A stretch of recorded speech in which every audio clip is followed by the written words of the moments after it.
I was created to live, not survive. And I think that it doesn't matter if you're homeless, if you have a job, if you're in Symmetry, if you're at a Fortune 500 company, I think the goal is not to survive, it's to live and thrive.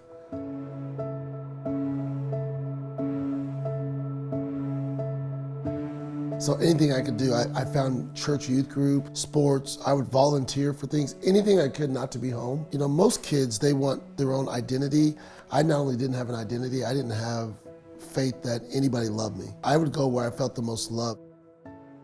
One of the things that I really found solace in was when I was in drama, from football practice to drama for 3 or 4 hours. So I was getting home at 8, 9 o'clock at night, hoping that my dad wasn't there. If he wasn't drunk, then I knew we'd be miserable. If he was drunk, that was the only time that he would express love or gratitude or anything. Or it could be the exact opposite, where he was being a violent rage. I didn't equate home with love. So I was working in insurance. I was working for Aflac.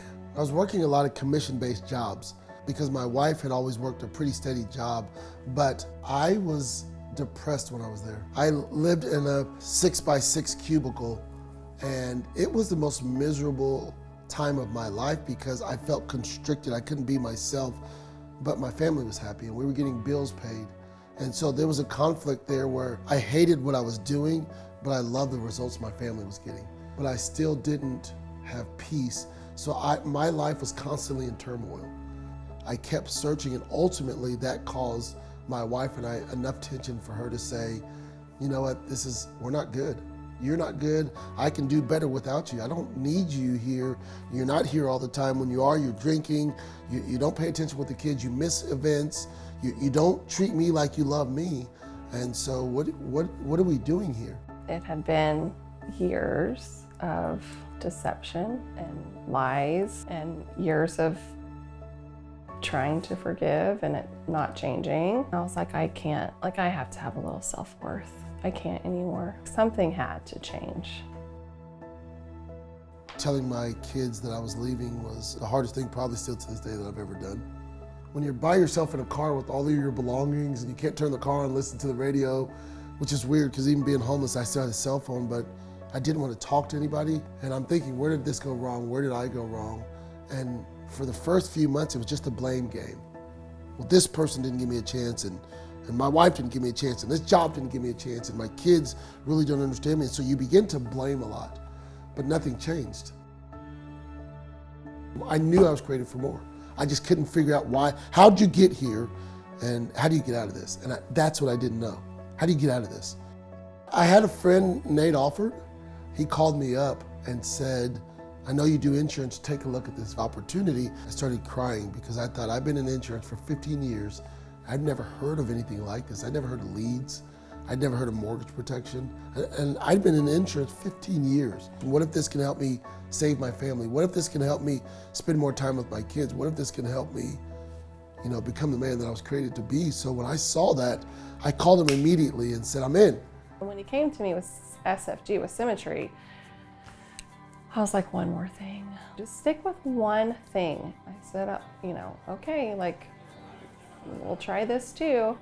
Figuring out how to get to conference that first year, driving to Atlanta, Georgia, stealing money from my wife and kids when they were at work and school, just to have gas money, to have enough money for a room, wearing a suit that was too big for me, sitting in the back far left corner listening to Brian Pope and Brian Delaney and Casey and Brandon. That's when I found myself. When he was going to meetings and getting up at 4 o'clock in the morning and reading, he had never done that before. He never got up at 4 o'clock in the morning and read. He never read a book, listening to audios. And when he went to a boot camp, he came back and he was like, this is it. This is what I'm doing. This is not going to be a job. I'm going to make this a career. I'm not getting left behind. I'm running. There's a wave coming and I'm not missing it. So this place, it just felt different from the very beginning. That I'm going to plant my flag here and I'm going to stay here and I'm going to work. Because I knew if he found some place that he could stay, that he would do well. He's so talented.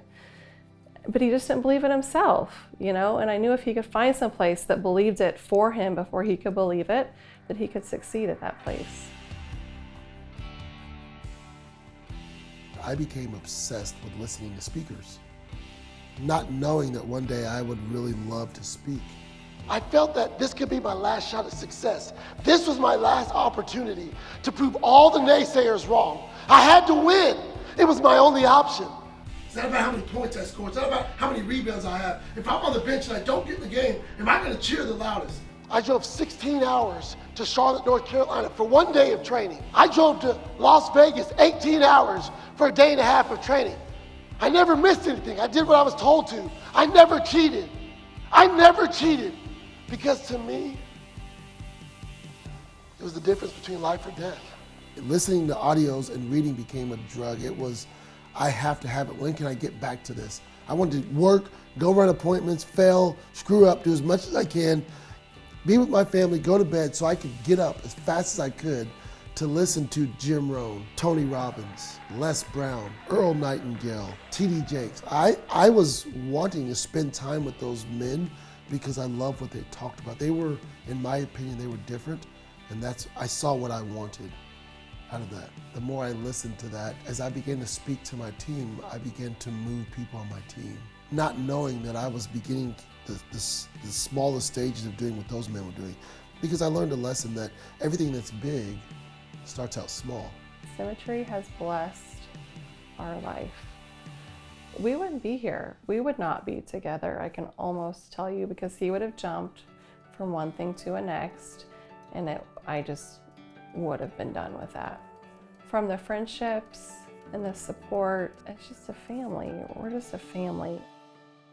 It was never about the money for me. So I guess, hindsight, it was easy for me to tell my wife we're gonna buy leads because I want to make those guys proud. Where at some point it flipped. Not only did I want to make them proud, but I wanted to make my wife and my kids proud. And so I found this place of love where I got to feel like, for the first time in my life, quitting Symmetry would be like quitting me, because Symmetry gave me an opportunity to become Marlin Faulkner.